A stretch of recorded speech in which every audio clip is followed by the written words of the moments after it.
राधे राधे, जय श्री कृष्णा। दोस्तों, किशोरी क्रिएशन में मैं सपना शर्मा आपका हार्दिक स्वागत करती हूँ। दोस्तों, बैसाख मास में बांदरी की कहानी सुनी जाती है, तो आज मैं आपके लिए बांदरी की कहानी लेकर आई हूँ। अगर आप स्नान भी नहीं कर पाते और नियम पूर्वक ये कहानी रोज सुनते हैं तो आपको वही पुण्य फल की प्राप्ति होती है। आइए सुनते हैं बैसाख मास में बांदरी की कहानी। एक राजा था, उसका राजमहल गंगा जी के तट पर था। वह बैसाख मास में प्रतिदिन ब्रह्म मुहूर्त में उठकर गंगा जी में स्नान करता था। राजा का आदेश था कि ब्रह्म मुहूर्त में गंगा जी में स्नान करने के लिए पहले मुझसे अनुमति लेनी पड़ेगी। राजा के डर से किसी ने भी अनुमति नहीं मांगी। अब राजा ने आदेश करवा दिया था कि ब्रह्म मुहूर्त में कोई भी स्नान नहीं करेगा, सबसे पहले मैं ही स्नान करूंगा। अगर कोई जाएगा तो उसे अनुमति लेनी पड़ेगी।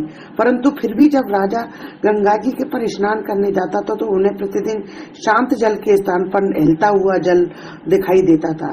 तो राजा को संदेह हो जाता था कि निश्चय ही मुझसे पहले कोई प्रतिदिन गंगा जी में स्नान करता है। पता लगाने के लिए राजा ने नदी के तट पर पहरेदार बिठा दिए। नदी के तट पर एक वृक्ष था, उस वृक्ष पर एक बंदरिया रहती थी। वह प्रतिदिन राजा जी के स्नान करने से पहले स्नान करके वृक्ष पर चढ़कर बैठ जाती और इस प्रकार होते होते पूरा वैशाख माह खत्म होने आ रहा था। पहरेदार राजा से पहले नहाने वाले को पकड़ नहीं पाए, परंतु राजा जी ने पहरेदारों को बैठाए रखा। क्योंकि वो बंदरिया थी तो पहरेदारों को भी नहीं दिखती थी, चुपचाप पेड़ में से उतर करके स्नान करके पेड़ के ऊपर चढ़कर बैठ जाती थी। अब इसी तरीके से बंदरिया ने पूरे महीने स्नान किया। आखिरी दिन राजा के पहरेदार ने देख लिया कि राजा के स्नान से पहले बंदरिया पेड़ से उतरकर स्नान करके और वापस पेड़ पर चली जाती है। जब सिपाहियों ने उस बंदरिया को पकड़ लिया और ले जाकर के राजा से कहा कि यह आपके स्नान से पहले रोज गंगा जी में स्नान करा करती थी। अब उधर राजा ने जो है प्रतिज्ञा कर रखी थी कि जो भी मुझसे पहले गंगा जी में स्नान करेगा मैं उससे जो है विवाह कर लूंगा, क्योंकि ज्योतिषियों ने उससे कह रखा था कि आपका उत्तराधिकारी उस स्त्री से जन्म लेगा जो आपसे पहले गंगा में स्नान करे। अब राजा को अपनी प्रतिज्ञा के अनुसार उस बांदरी से विवाह करना पड़ता है। अब राजा को जो है अपनी प्रतिज्ञा के अनुसार जो है उस बांदरी से विवाह करना पड़ा। राजा जब भी बंदरी के कक्ष में जाता तो जाने से पहले आंखों पर पट्टी बांध लेता था। उधर बैसाख स्नान के पुण्य से हर रात जब भी राजा उसे छूता तो वह सुंदर स्त्री बन जाती। कुछ समय बाद बंदरी के गर्भ ठहर गया। बैसाख स्नान के पुण्य से वह मनुष्यों की तरह बोलने भी लगी। 9 महीने बाद जब बांदरी के गर्भ ठहर गया, 9 महीने पूरे हो गए, तो उसने एक दिन राजा से कहा कि आपको कैसे पता चलेगा कि मेरे दर्द हो रहे हैं और मैं दर्दों में क्या करूंगी। तब राजा ने कहा कि तुम चिंता मत करो, मैं तुम्हारे कमरे में जो एक घंटी लगवा दूंगा, जिससे तुमको जब दर्द हो तुम घंटी बजा देना और मैं सारा प्रबंध जो है तुम्हारे लिए कर दूंगा। अब राजा ने बांदरी के कमरे में जो घंटी लगवा दी। अब राजा के 2 और भी रानियां थी जो उससे बांदरी से कोड़ने लग गई थी। उनको यह था अगर बांदरी के बेटा हो गया तो ये राजा के लिए बहुत बड़ी, हमारे लिए जो बहुत ही अपमानित करने वाली बात हो जाएगी और उसका जो है इज्जत मान प्रतिष्ठा बढ़ जाएगी और हमारी घट जाएगी। तो उससे बदला लेने के लिए उसकी संतान को मारने के बारे में वो सोचने लग गई। अब ये दोनों रानियां जो है बांदरी की संतान को नष्ट करने के लिए योजना बनाती है। अब उन दोनों रानियों ने जो है बांदरी के कमरे में घंटी लगी देखी तो वो उससे उसका कारण पूछती है कि तुम्हारे कमरे में घंटी क्यों लगी है। तो बांदरी ने सीधी साधी थी, उसने सारी बात बता दी। राजा ने उससे कहा कि तू एक बार घंटी बजाकर तो देखे राजा जी आते हैं कि नहीं। उन रानियों ने उससे कहा कि तू एक बार घंटी बजाकर तो देख राजा जी आते हैं या नहीं। बांदरी ने घंटी बजा दी तो राजा जी जो है दौड़े दौड़े महल में आए और घंटी बजाने का उससे कारण पूछा बांदरी से कि तुमने घंटी क्यों बजाई है, क्या परेशानी है तुम्हारी। तो बंदरी उससे कहती है कि मैंने तो इन दोनों रानियों के कहने पर ही घंटी बजाती। तो सभी रानियां राजा जी से कहती है कि यह तो पशु है, पशु का स्वभाव आप जानते हो, ना जाने कितनी बार बार घंटी बजाएगी, तो आप इस प्रकार बार बार काम छोड़ करके कब तक आओगे। तो इससे तो अच्छा है कि आप यह घंटी हटवा दो और इसका ध्यान जो है हम दोनों रख लेंगे। अब आज जो है बंदरी के शिशु के जन्म का समय आया तो बंदरी ने रानियों से पूछा कि अब मैं क्या करूं। तो रानियों ने उससे पूछा कि तुम आंखों पर पट्टी बांधकर सो जाओ। तो बंदरी ने रानियों की बात मानकर वैसा ही किया। अब बंदरी के बैसाख माह के स्नान के पुण्य प्रताप से उसके एक बहुत ही सुंदर पुत्र का जन्म हुआ। अब शिशु का जन्म होते ही रानियों ने उसके शिशु के रोने से पहले ही उसे एक टोकरी में रखकर दासियों को दे दिया और कहा कि रात के समय इसे ले जाना और इसे किसी नदी में बहाकर आ जाना।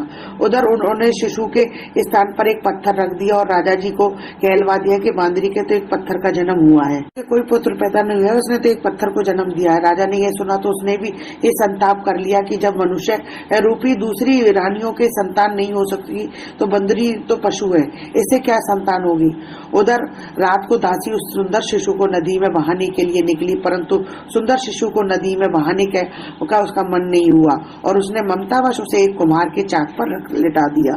अब दूसरी दिन जब कुम्हार और उसकी पत्नी उन्हें घड़े बनाने के लिए उस चाक के पास आए तो उन्होंने एक बहुत सुंदर से शिशु को देखा, लेटे हुए देखा। तो उन्होंने कोई संतान, उन दोनों पति पत्नी के भी कोई संतान नहीं थी, तो उन दोनों ने उसे अपने बच्चे की तरह उसका पालन पोषण करना शुरू कर दिया। भगवान श्री हरि का प्रसाद स्वरूप दोनों जने जो है बड़े प्यार से उस बच्चे को पालन पोषण करने लगे। कुछ समय होने के बाद वह बालक बड़ा हुआ। उस दासी से ये ज्ञात हो गया कि वह रानी बांदरी का पुत्र है, जिसको अन्य रानियों ने मरवाना चाहा था। क्योंकि उस दासी को भी जो है आत्मग्लानि होती है कि ये बच्चा यहाँ पर रह रहा है, तो वो उसे बता देती है कि तुम जो रानी बांदरी के पुत्र हो, तो कि अन्य दो रानियों ने उन्हें मरवाने के लिए तुम्हें नदी किनारे बहाने के लिए भेज दिया था।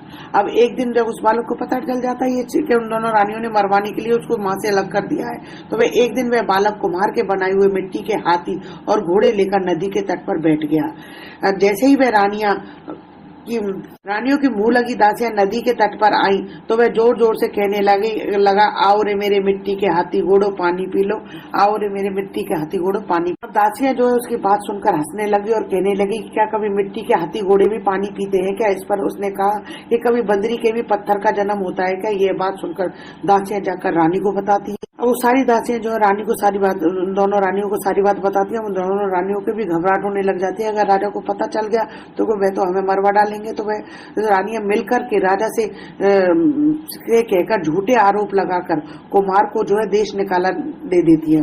कुम्हार और उसका परिवार वन में रहने लगता है। अब अगले वर्ष चैत्र माह में गणगौर के पूजन का दिन आया तो बंदरी का पुत्र घड़े में पानी भरकर बगीचे के बाहर बैठ गया। उधर मंत्री की और साहूकार की पुत्रियां भी गणगौर बनाने के लिए मिट्टी के लिए आती है और सुंदर बाग बगीचा और शीतल छांव देकर बगीचे में खेलने और झूला झूलने लगी। कुछ समय बाद उन्हें प्यास लगी तो उन्होंने उस बंदरी के पुत्र से जल पिलाने के लिए कहा। तो युवक ने एक जगह पर थोड़ी सी आग सुलगाई और उसके पास ही बैठ गया। फिर शर्त रखने लगा कि लड़कियों से बोला कि चारों ओर चक्कर लगाओ तब मैं तुम्हें जल पिलाऊंगा। पहले तो सभी कन्याओं ने मना कर दिया, परंतु फिर प्यास बहुत तेज लग रही थी उन कन्याओं को, गर्मी के कारण उनका हाल बेहाल हो रहा था, तो वे जो है चक्कर लगाने के लिए मजबूर हो जाती है। तो वे लड़कियां मान गई और उसके चारों ओर फेरे लगाने लगी आग के। अब प्रत्येक लड़की के साथ 7 फेरे होने के बाद युवक उस लड़की को रोक देता।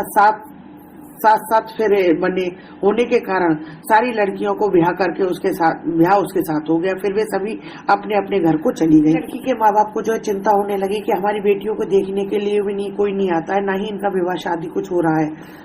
अब उन सबके माँ बाप जो चिंता करने लगे। उन लड़कियों में से एक लड़की के घर के पास एक बुढ़िया रहती थी, तो उस लड़की की माँ ने उस बुढ़िया से कहा कि जहाँ लड़कियां बातें करने के लिए इकट्ठा होती हैं वहां जाकर बैठें और वहां जाकर के सुनो कि देखो ये लड़कियां क्या बातें करती हैं। पर बुढ़िया पहले तो मना कर देती है, लेकिन वे उसे कुछ पैसों का लालच दे करके उनके पीछे भेज देती। और वे लड़की बुढ़िया माई से बोली, क्यों बुढ़िया माई क्या हमारी बातें सुनने के लिए आई हो क्या आप हमारे पीछे पीछे। तब मैं बुढ़िया माई बोली, नहीं अरे तुम तो बात करो, मैं तो एक तरफ बैठी रहूंगी, मुझे तुम्हारी बातों से क्या मतलब है, मुझे क्या लेना देना तुम्हारी बातों से। लड़कियां जो आपस में बातें करने लग जाती है और बुढ़िया माई जो उनकी बातें सुनती है। लड़कियां आपस में बातें करते कहती है कि एक बोली हम सब ने कुम्हार के बेटे के साथ चारों ओर फेरे लिए हैं, फिर हम सबको तो उसको हम सबका तो उसी से ब्याह हो गया है, इसलिए हमारा कोई सावा नहीं निकलता है, ना ही कोई देखने आता है। हमारी पास में बैठी थी, उसने सुन लिया और लड़कियों की माताओं को बता दिया। उन लड़कियों के पिता कुम्हार के घर गए और चले और हमारी लड़कियों के तेरे बेटे के साथ फेरे कर रखे हैं, इसलिए उनकी शादी तेरे लड़के से ही करनी पड़ेगी।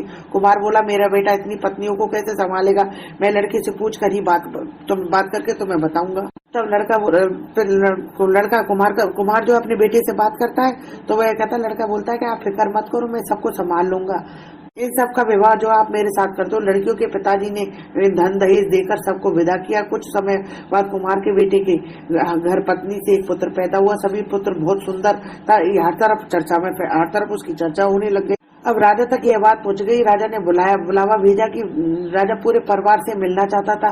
बांदरी के बेटे ने अपनी सब पत्नियों से कहा कि चलो राजा के यहाँ चलते हैं। सब पत्नियों तैयार करके राजा को समाचार कहलवाए कि हम सब आपसे मिलने आ रहे हैं। राजा को समाचार पहुंचा देता कि हम सब आपसे मिलने आ रहे हैं। सब जने राजमहल पहुंचे। कुम्हार के लड़के ने पहले से सब पत्नियों को कह रखा था कि कुम्हार के बेटे ने अपनी पत्नियों से कह रखा कि वहां पर राजा और बंदरिया बैठी मिलेगी, सबको उसके पैर लगने हैं। सबने अपने पति के कहे अनुसार राजा जी के और बंदरिया के पैर छुए, बाकी दूसरी रानियों से बोली भी नहीं, उनके पैर भी नहीं लगी। सभी रानियों को जो है बहुत जोर से क्रोध आने लगा और कहने लगी, रानियों को क्रोध आया कि इसने बंदरिया के पैर तो छू लिए लेकिन हमारे पैर नहीं छुए। तो उन्होंने राजा से शिकायत की, इसने तो हमारा अपमान किया, इसने बंदरिया के पैर तो छू लिए लेकिन हमारे पैर नहीं छुए। जब राजा ने उससे पूछा कि भाई तूने बंदरिया के पैर तो छू लिए लेकिन तूने इनके पैर क्यों नहीं छुए, तो फिर कुमार का बेटा बताता है कि बंदरिया जो है मेरी माँ है और इन सब रानियों ने जो है मेरी माँ को मरवाने, जब मैं पैदा हुआ था तो इन्होंने मेरी दासी को देकर के मुझे बहाने के लिए मरवाने के लिए छोड़ दिया था। और ये कुमार दासी के मन में जो है दया आ गई और मुझे कुम्हार के चाक पर रख आई। दूसरे दिन कुम्हार को जब मैं मिला तो उन्होंने मुझे बेटी की तरह पाला पोसा, तो मैं उनका बेटा। और यदि आपको मेरी बात झूठी लगे तो पूछ लो आप इन रानियों से, ये सच्चाई जान लो आप। फिर राजा ने कुम्हार और दासी को बुला करके पूछा, दोनों ने जो सारी बात स्वीकार कर ली। तब राजा ने सारी रानियों को देश निकाला दे दिया, कुम्हार के बेटे के साथ उस कुम्हार के बेटे के साथ तथा उसकी सभी पत्नियों के साथ अपने राजमहल में रख लिया, उनको आदर सम्मान के साथ। इस तरीके से वैशाख स्नान के पुण्य के कारण राजा को अपना बेटा, बहू, पोते सभी मिल जाते हैं। और वो सभी लड़कियां, सेठ की सभी साहूकार की लड़कियां जो है वैशाख स्नान किया था, इसी कारण उनको पति, बेटे व राजपाट सब कुछ मिला। हे श्री हरि भगवान विष्णु, कथा अधूरी हो तो पूरी करना, पूरी हो तो मान करना। जैसे राजा बांदरी ही भगवान विष्णु, जैसे आपने बांदरी और राजा पर कृपा की, साथ ही सेठ की लड़कियों पर कृपा की, वैसे सबको करना। कथा अधूरी हो तो पूरी करना, पूरी हो तो मान करना। दोस्तों, यदि आपको मेरा ये वीडियो पसंद आए तो प्लीज मेरे वीडियो को ज्यादा से ज्यादा लाइक और शेयर करें। यदि आप मेरे चैनल पर नए हैं तो चैनल को सब्सक्राइब करना ना भूलें, पास ही में बेल आइकन को दबाएं जिससे मेरे आने वाले हर नए वीडियो को नोटिफिकेशन आपको मिल जाए। हिंदू धर्म, रीत रिवाज, कथा कहानी जानने के लिए मेरे चैनल पर बने रहने के लिए बहुत बहुत धन्यवाद। जय श्री कृष्ण दोस्तों, राधे राधे। साथ ही कमेंट्स बॉक्स में जो है राधे राधे अवश्य लिखें। राधे राधे।